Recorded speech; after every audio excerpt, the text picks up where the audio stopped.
प्यारे भक्तों, भगवान श्री हरि विष्णु को धन, ऐश्वर्य और समृद्धि का स्रोत माना गया है और उनकी कृपा से धन, सुख और सफलता की कभी कमी नहीं होती। यदि आप आर्थिक तंगी, कर्ज और धन की कमी से परेशान हैं, तो भगवान विष्णु का यह मंत्र आपके लिए चमत्कारी साबित हो जाएगा। इस मंत्र के नियमित 108 बार जाप करने से व्यापार और करियर में अपार उन्नति प्राप्त होने लगेगी। घर में स्थायी रूप से लक्ष्मी का वास होने लगेगा। सभी प्रकार की नकारात्मकता और आर्थिक बाधाएं समाप्त हो जाएंगी। जो भी भक्त सच्चे मन से विष्णु जी के इस मंत्र का जाप करता है, उसे अपने जीवन में धन और सफलता की कभी कमी नहीं आती है। इसलिए प्यारे भक्तों, इस मंत्र का जाप अवश्य करें। यह मंत्र बहुत ही चमत्कारी और अद्भुत मंत्र है। इस मंत्र का प्रभाव तुरंत ही दिखाई देने लगता है। इस मंत्र को आपको नियमित 108 बार जाप करना है। अगर आप भगवान विष्णु का आशीर्वाद प्राप्त करना चाहते हैं तो इस वीडियो को लाइक और चैनल को सब्सक्राइब जरूर कर दीजिए और कमेंट बॉक्स में जय विष्णु अवश्य लिख दीजिए। तो चलिए भक्तों, मंत्र का जाप करना प्रारंभ करते हैं। ओम नमो भगवते वासुदेवाय धनम मे देहि शीघ्रम्। ओम नमो भगवते वासुदेवाय धनम मे देहि शीघ्रम्। ओम नमो भगवते वासुदेवाय धनम मे देहि शीघ्रम्। ओम नमो भगवते वासुदेवाय धनम मे देहि शीघ्रम्। ओम नमो भगवते वासुदेवाय धनम मे देहि शीघ्रम्। ओम नमो भगवते वासुदेवाय धनम मे देहि शीघ्रम्। ओम नमो भगवते वासुदेवाय धनम मे देहि शीघ्रम्। ओम नमो भगवते वासुदेवाय धनम मे देहि शीघ्रम्। ओम नमो भगवते वासुदेवाय धनम मे देहि शीघ्रम्। ओम नमो भगवते वासुदेवाय धनम मे देहि शीघ्रम्। ओम नमो भगवते वासुदेवाय धनम मे देहि शीघ्रम्। ओम नमो भगवते वासुदेवाय धनम मे देहि शीघ्रम्।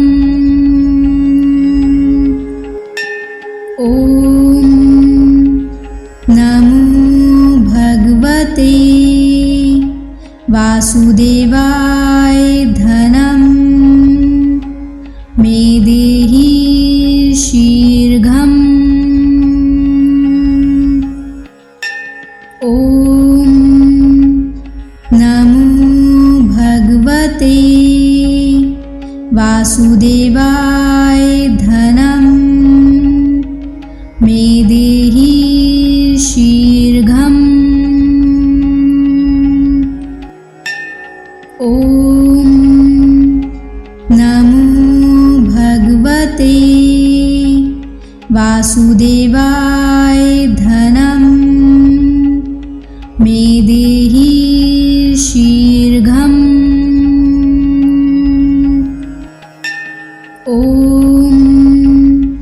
नमो भगवते वासुदेवाय धनं मे देहि शीघ्रम्।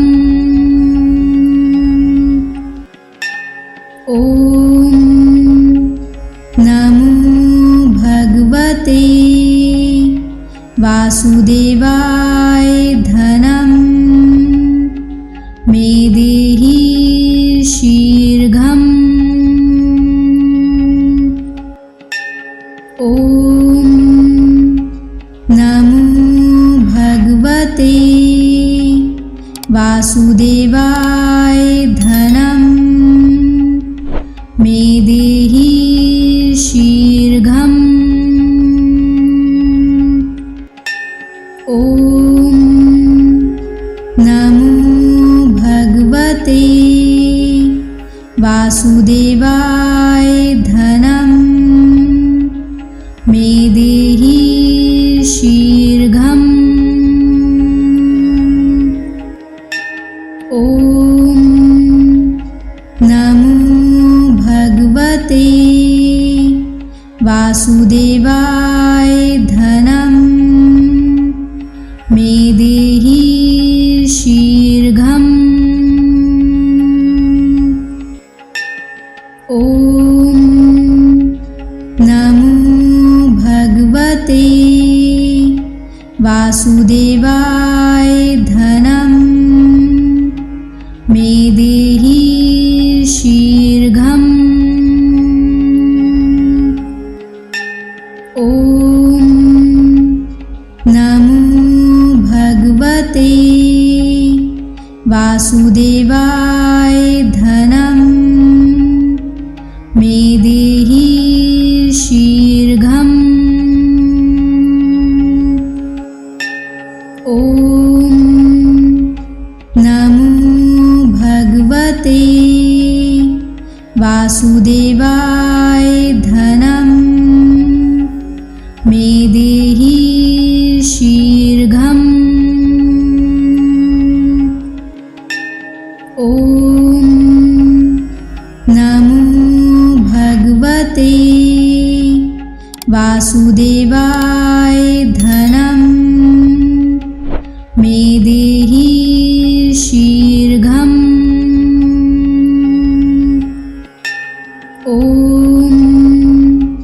नमो भगवते वासुदेवाय धनं मे देहि शीघ्रम्।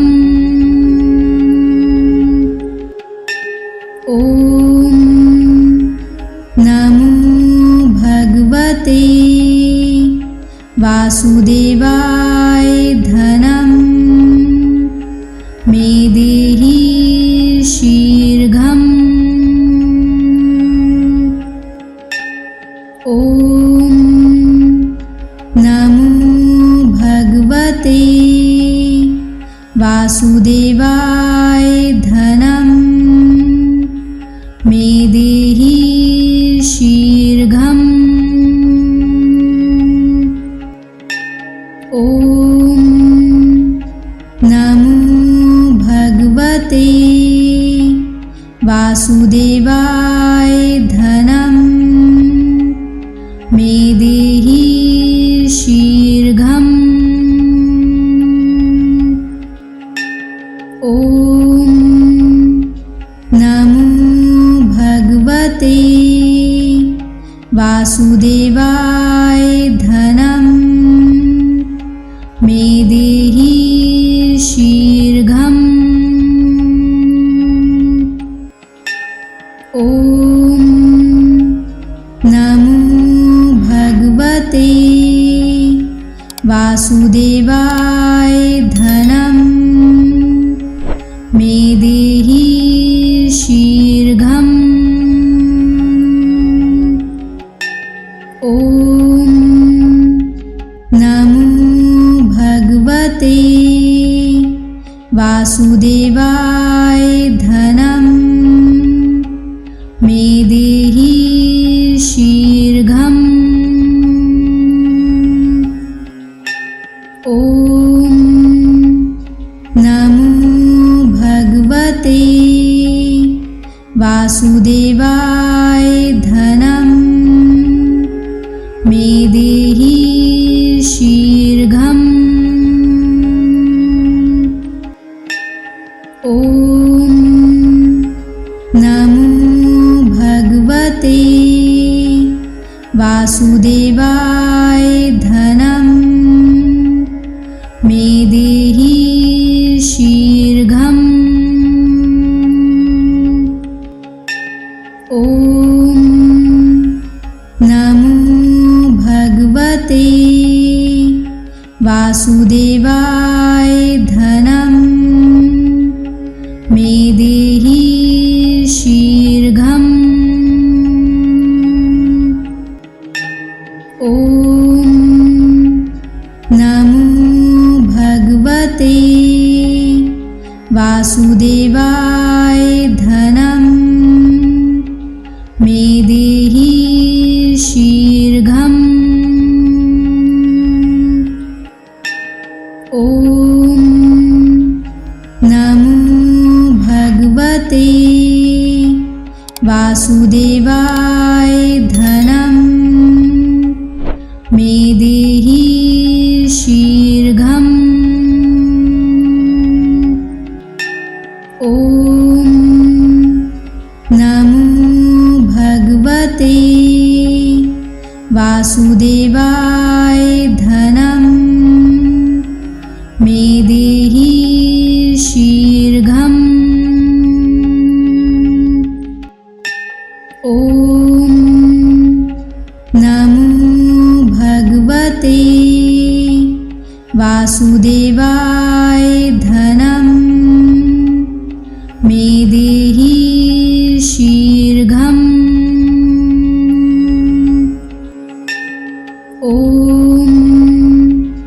नमो भगवते वासुदेवाय धनं मे देहि शीघ्रम्। ॐ नमो भगवते वासुदेवाय धनं मे देहि शीघ्रम्। ॐ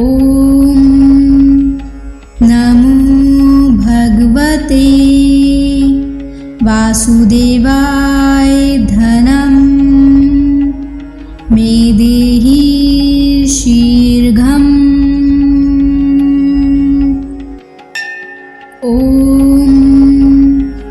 नमो भगवते वासुदेवाय धनं मे देहि शीघ्रम्। ॐ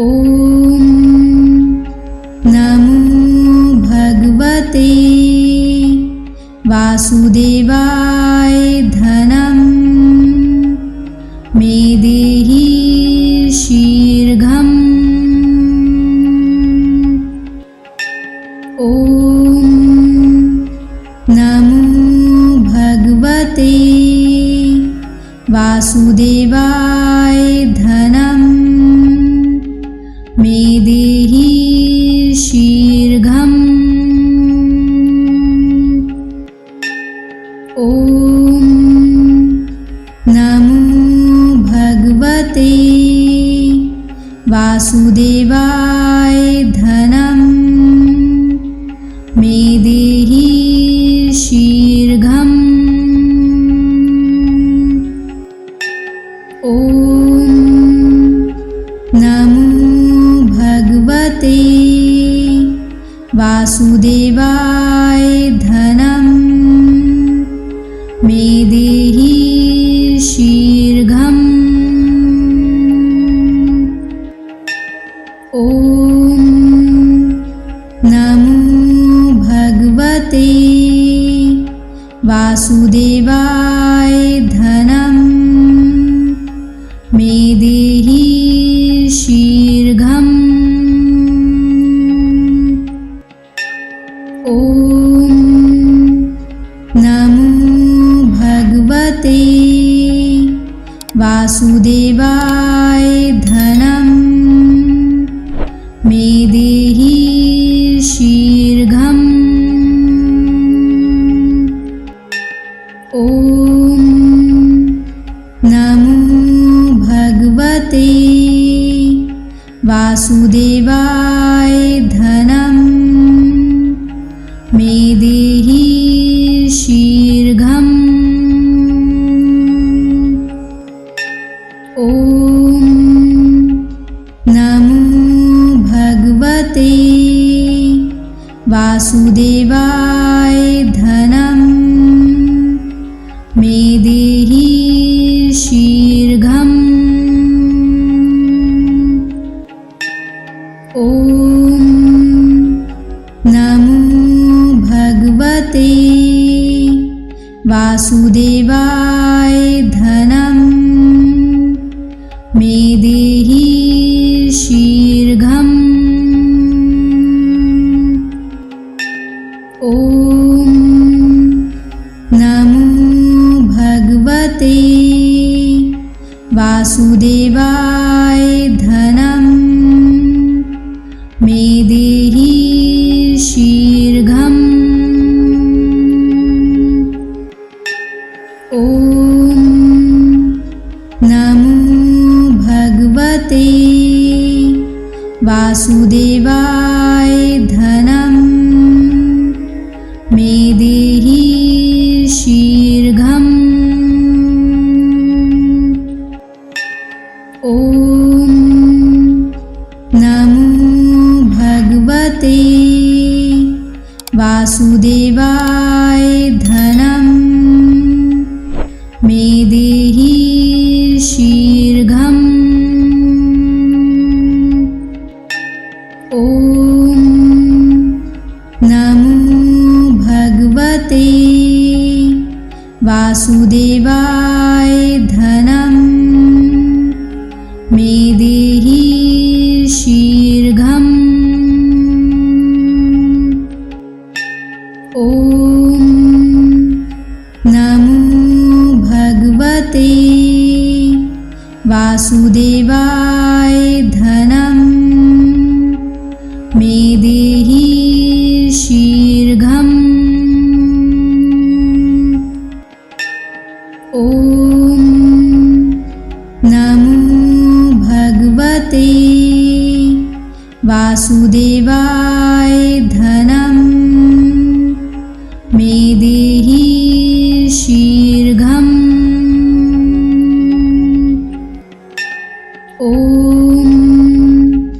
नमो भगवते वासुदेवाय धनं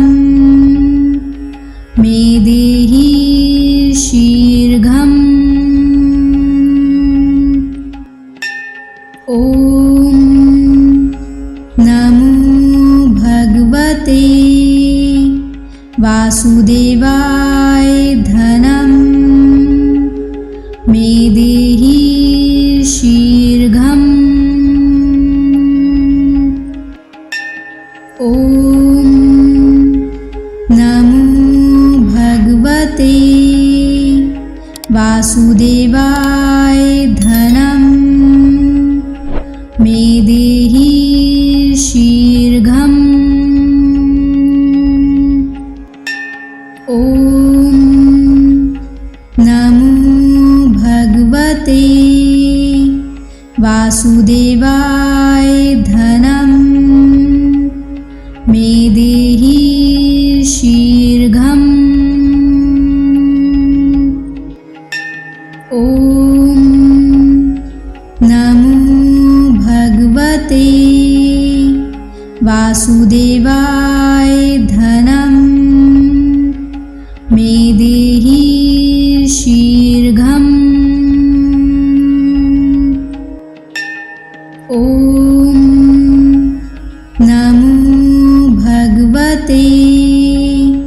वासुदेवाय धनं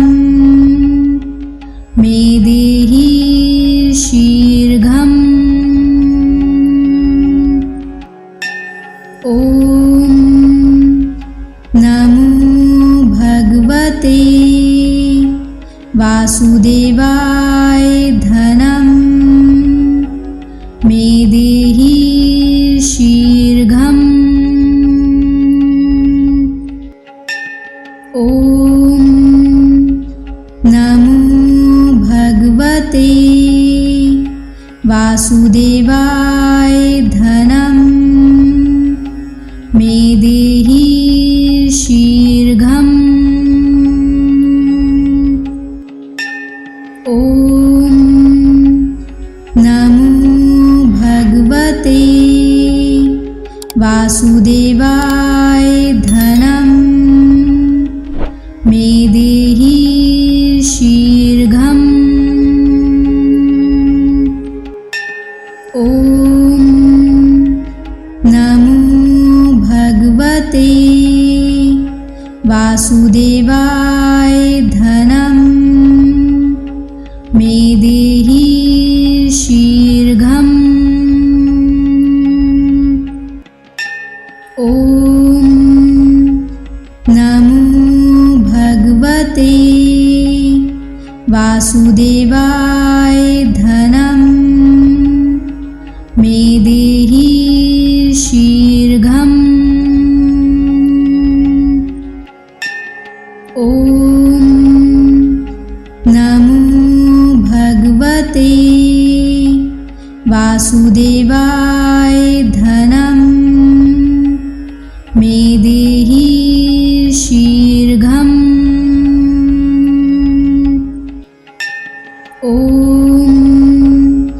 नमो भगवते वासुदेवाय धनं मे देहि शीघ्रम्। ॐ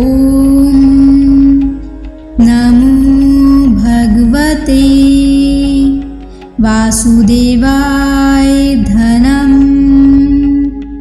मे देहि शीघ्रम्।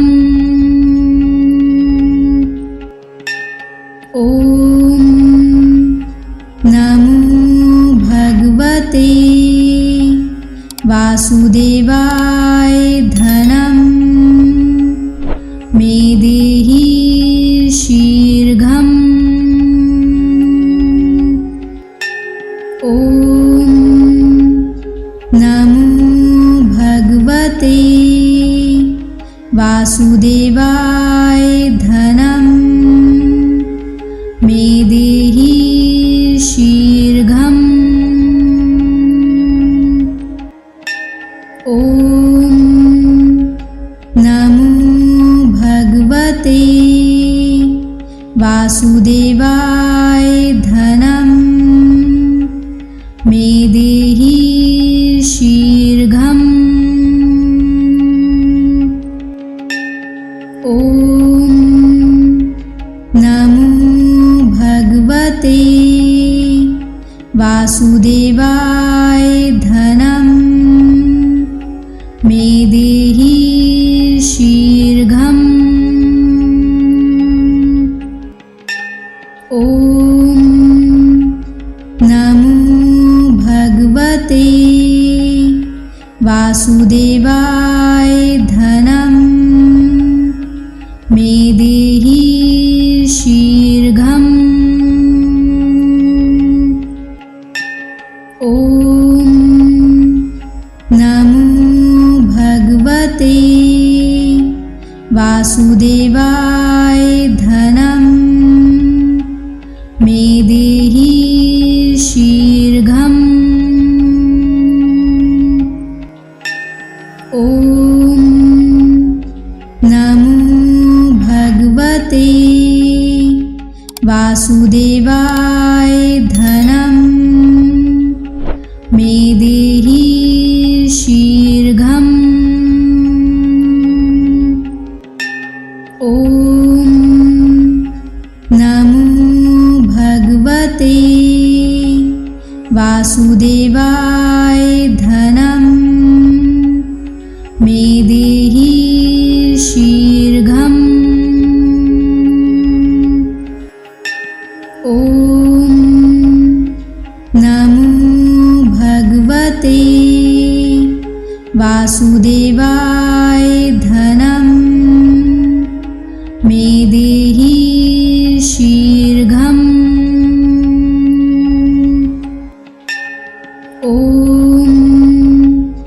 नमो भगवते वासुदेवाय धनं मे देहि शीघ्रम्। ॐ नमो भगवते वासुदेवाय धनं मे देहि शीघ्रम्। ॐ नमो भगवते वासुदेवाय धनं मे देहि शीघ्रम्। ॐ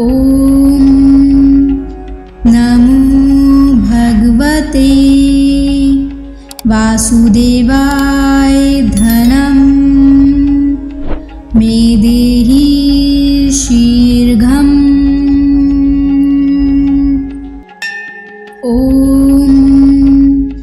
नमो भगवते वासुदेवाय धनं मे देहि शीघ्रम्।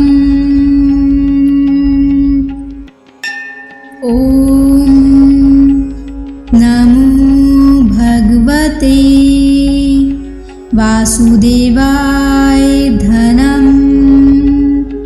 मे देहि शीघ्रम्।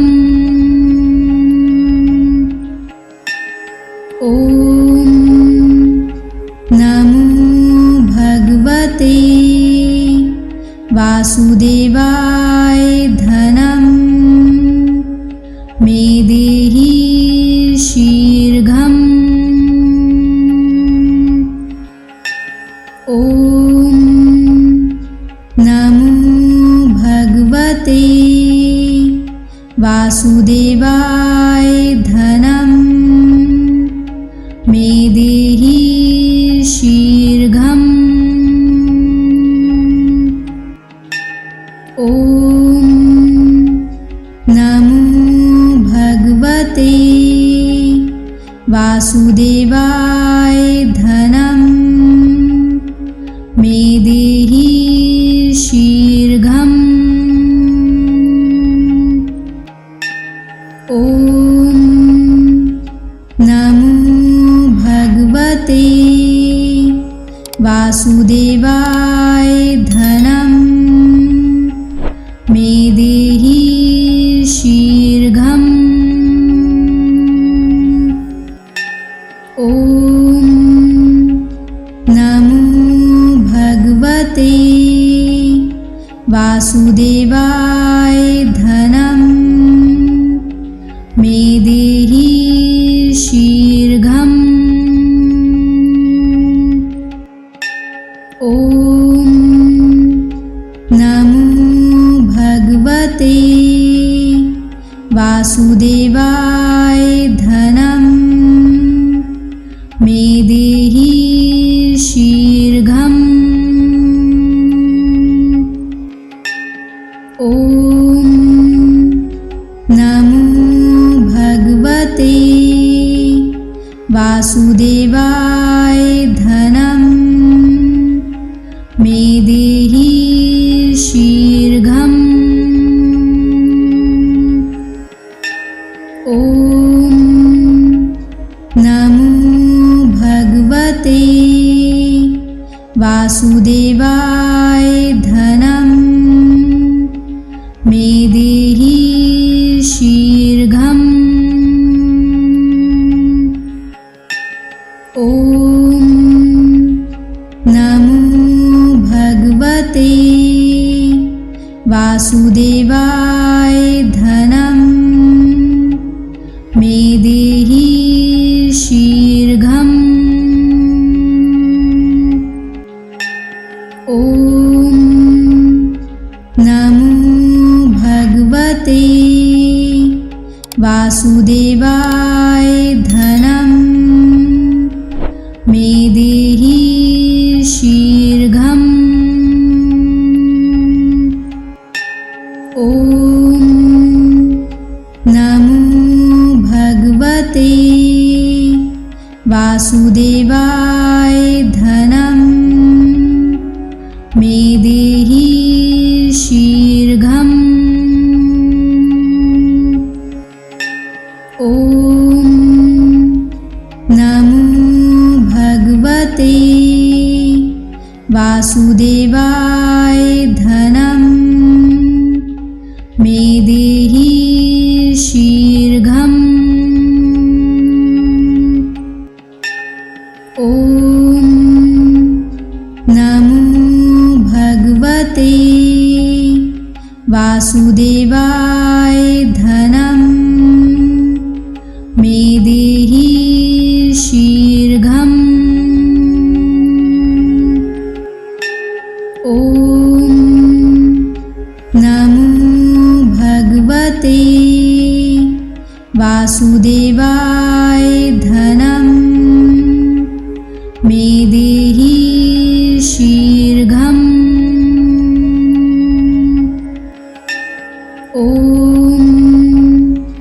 नमो भगवते वासुदेवाय धनं मे देहि शीघ्रम्। ॐ नमो भगवते वासुदेवाय धनं मे देहि शीघ्रम्। ॐ नमो भगवते वासुदेवाय धनं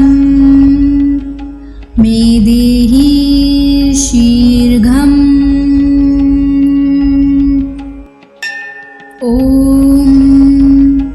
नमो भगवते वासुदेवाय धनं मे देहि शीघ्रम्। ॐ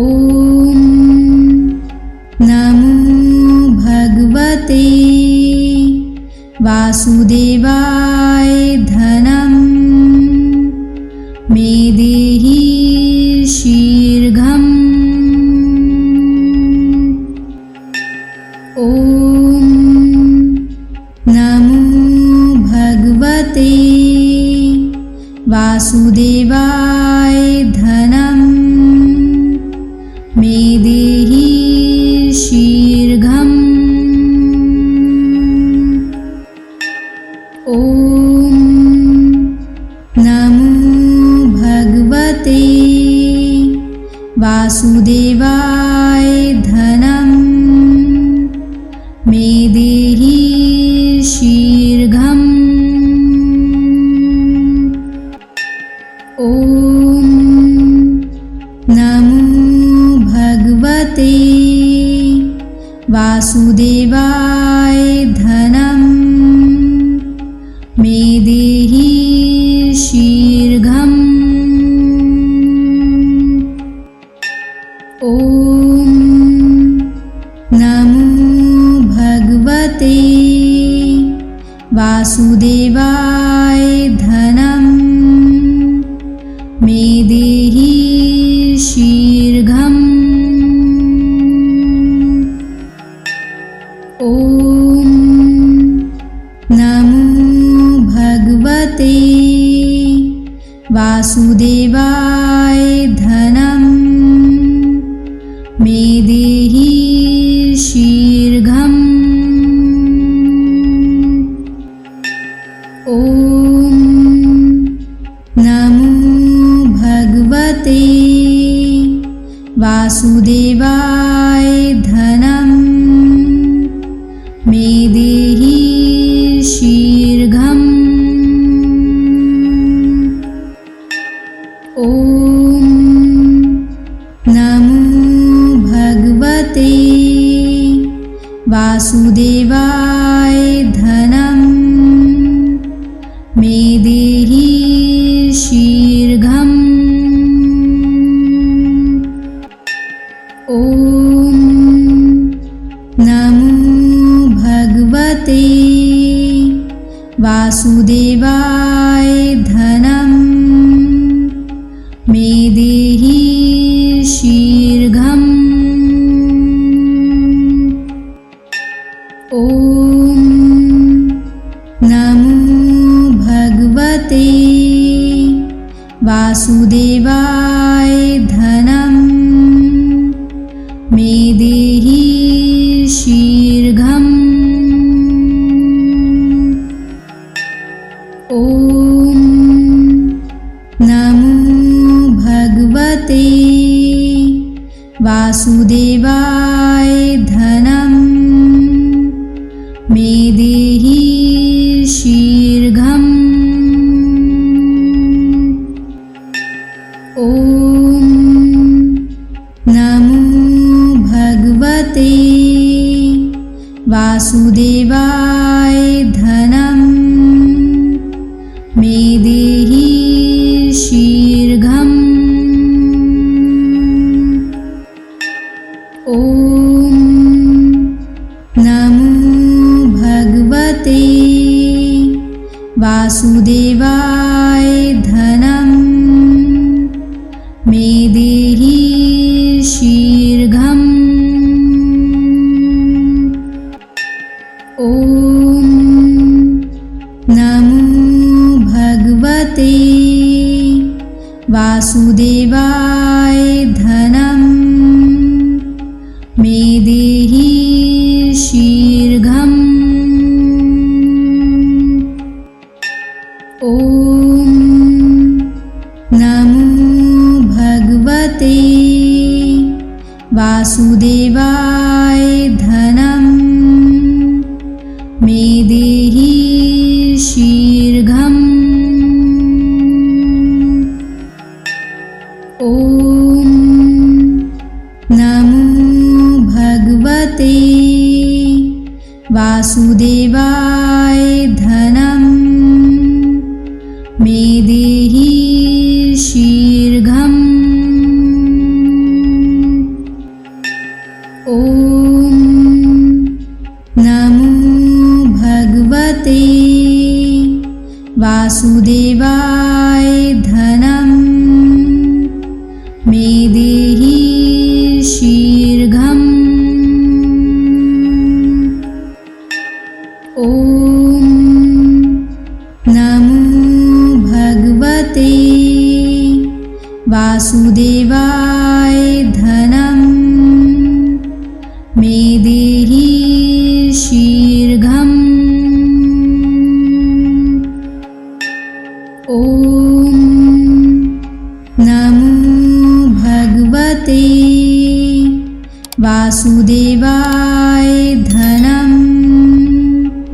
मे देहि शीघ्रम्।